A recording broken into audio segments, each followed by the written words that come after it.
The salty breeze of Port Hollow carried whispers of forgotten voyages, stirring the scent of brine and old timber through the air. The sea stretched endlessly beyond the harbor, where the sun dipped into golden waves, casting a molten glow over the docks. Seagulls circled above, shrieking their songs as fishermen hauled in the last of their day's catch. Inside a modest cottage near the cliffs, Captain Elias Whitmore sat in his rocking chair, gazing out the window as though he could see beyond the horizon. His once powerful frame had withered with age, but his presence remained as strong as the ocean itself.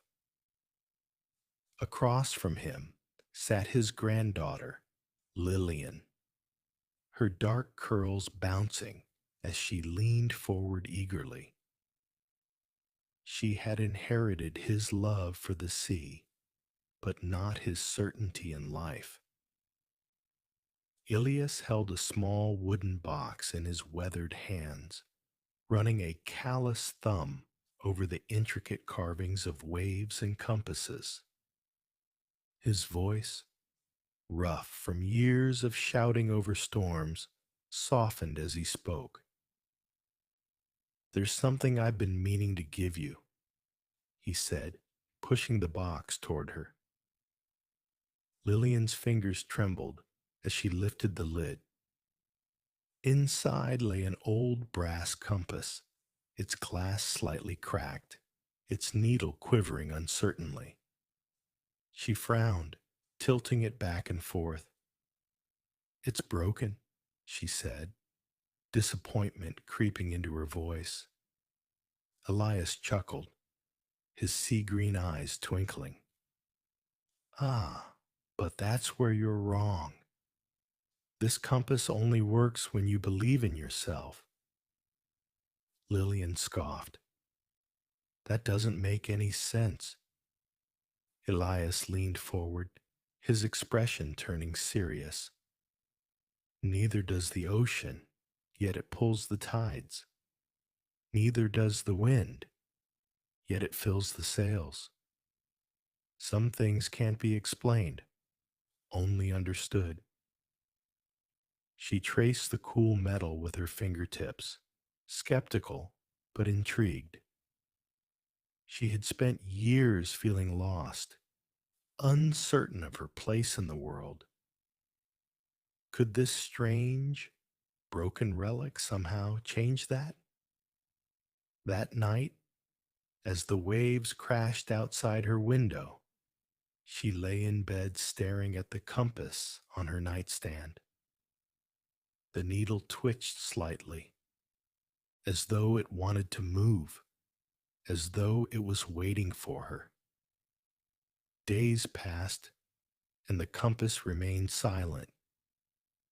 Lillian carried it in her pocket, but no matter how many times she glanced at it, the needle never settled.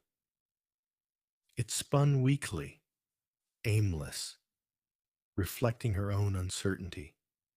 She tried everything, holding it steady, tapping it, even whispering, "Work, you stupid thing." But nothing happened. "It's just a story," she muttered, "a sailor's myth." Then, on the night of the storm, everything changed. The sky darkened earlier than usual, heavy clouds swallowing the last light of the sun. The winds roared through the harbor, rattling doors and sending waves crashing against the rocks. Lillian stood at the docks, mesmerized by the chaos. She had always loved storms, but this one felt different. There was something wild in the air, something calling to her. Then she heard it, a cry for help. A small fishing boat had broken loose, its lone sailor struggling against the waves as it drifted toward the jagged cliffs. Lillian's heart pounded.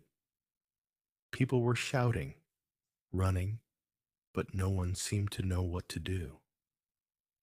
She spotted a rope coiled nearby. She knew what had to be done, but doubt gripped her. "You can't do this," a voice whispered in her mind. Her hands trembled. Then her fingers brushed against the compass in her pocket.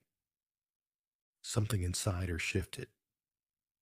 "You can," another voice, one that sounded like her own, whispered back.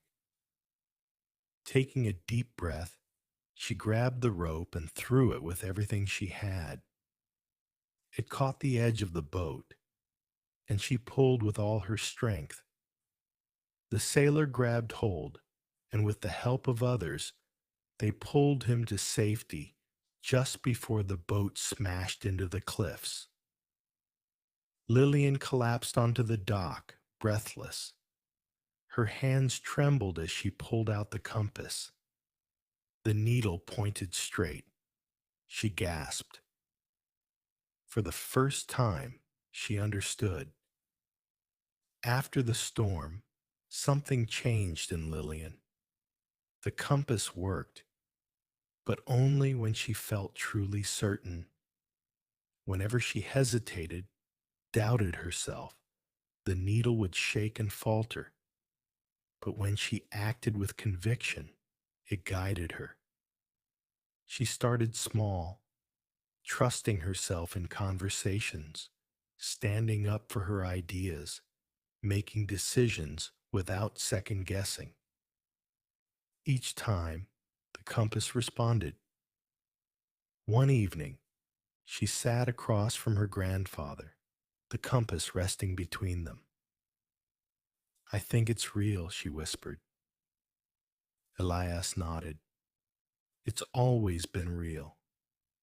You just had to believe it." She hesitated before asking the question that had been burning inside her. "Where did you get it?" For the first time, Elias's face darkened. His fingers curled against the wooden table. "That, my dear, is a long story." Elias took a slow breath, his gaze drifting toward the sea. The weight of his memories settled over him like an anchor. "I was a young man when I first found it," he began. "Sailing with a crew searching for something lost. A treasure, yes, but not gold. Something older, something powerful."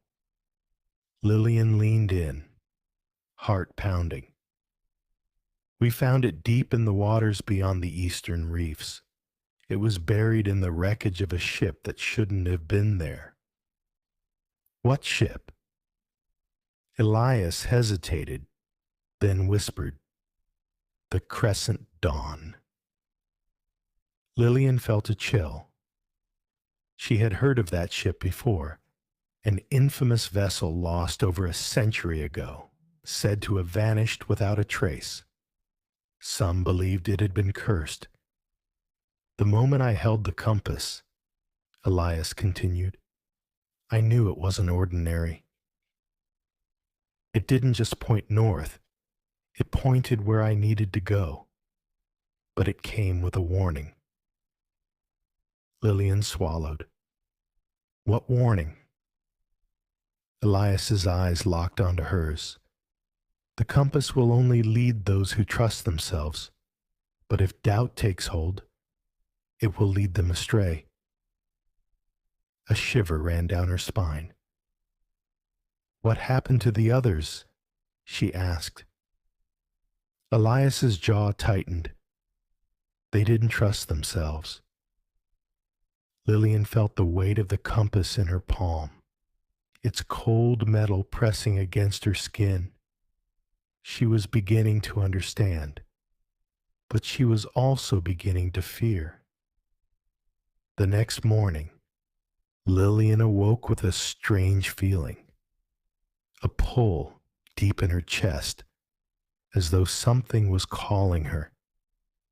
When she picked up the compass, the needle spun wildly, then stopped, not pointing north, not pointing home, pointing somewhere she'd never gone before.